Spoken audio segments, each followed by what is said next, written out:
araw mga kabarangay. Nandito po tayo ngayon sa ating plaza. Umpisa na po natin yung tatayo natin waiting shed at tricycle terminal na rin, no? Tricycle dito sa Barangay Batas. So ito po yung location na pagtatayo ng waiting shed. Okay, itatayo ng waiting shed. Bali 6 by 6 meters, 6 by 6 meters ang kabuuan, pero yung binigay sa ating sukat na engineering ay 4 by 5 lang. Tayo na yung nag-decide na lakasan ng konti.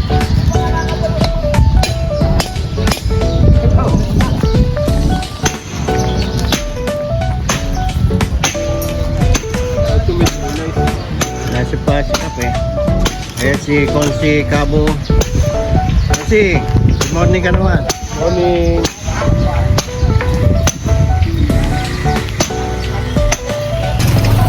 Tayo ngayon at inuusan natin yung waiting shed.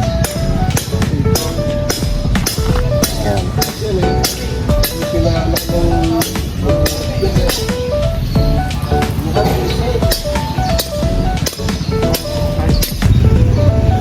Ayan Kap, bali umpisan natin yung ating waiting shed.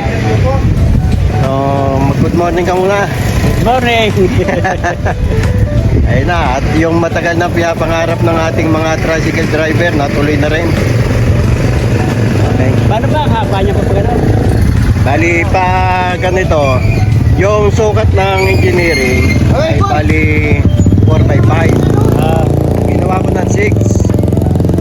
Tayo naman ang wala namang masama kung medyo palaki natin ng konti.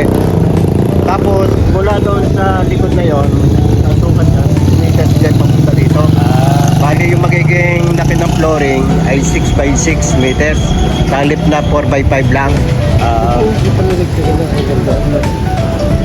Bali yung canopy natin dito mabukuhan? Oo, dito tatapat. Ito yung magiging waiting area ng mga tao.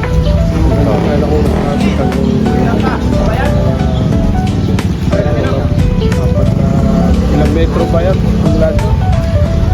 Yung mula sa gilid? Hindi, dito. Yung sa poste? Mula sa poste, 4 meters to. Tapos plus 2 meters hanggang dito. Kasi hanggang dito sakop na ating bubong. Ito. Okay lang sa loob. Hindi siya sabi ko siya doon sa isang poste. Doon. Ay, hindi ko alam kung gano'ng kaluwang yun.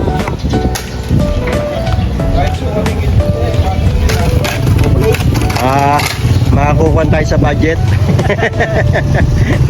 Sundin lang muna natin yung kwan. Kasi yun yung binigay sa ating sukat ng kwan, yung 4 by 5 meters. 4 by 5 meters kasi yung binigay sa ating kwan. Ngayon kung ikuha mo hanggang doon, pagka inisod natin to, lalayo naman masyado sa daan kasi waiting shed.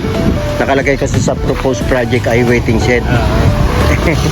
Kaya dapat medyo Hindi pala na. syempre tayo yung magpapangalan, no? Nakalagay sa proposed project ay shed, hindi kwan. Tapos 4 by 5, hindi ko nadala pala yung program of works. Pero nandyan naman kay secretary. Wala pa secretary. Nandun sa unahan, nakalagay 4 by 5 meters. 6 yung poste. Tapos magkakaroon pa yun ng kondisyon dito. Yung kukunin natin yung tubong yun. Ayun, maya. Ayun, nagana na eh. Picture yun ang malaki. Tapos magpakanopy yun dito. Tapos doon sa ibabaw yung tricycle terminal. Kaya terminal din. Kaya lang, syempre, kukunin natin yung kung ano yung panang engineering shed, waiting shed din. Kaya tayo maglalagay ng terminal. Picture. Naglabas na web,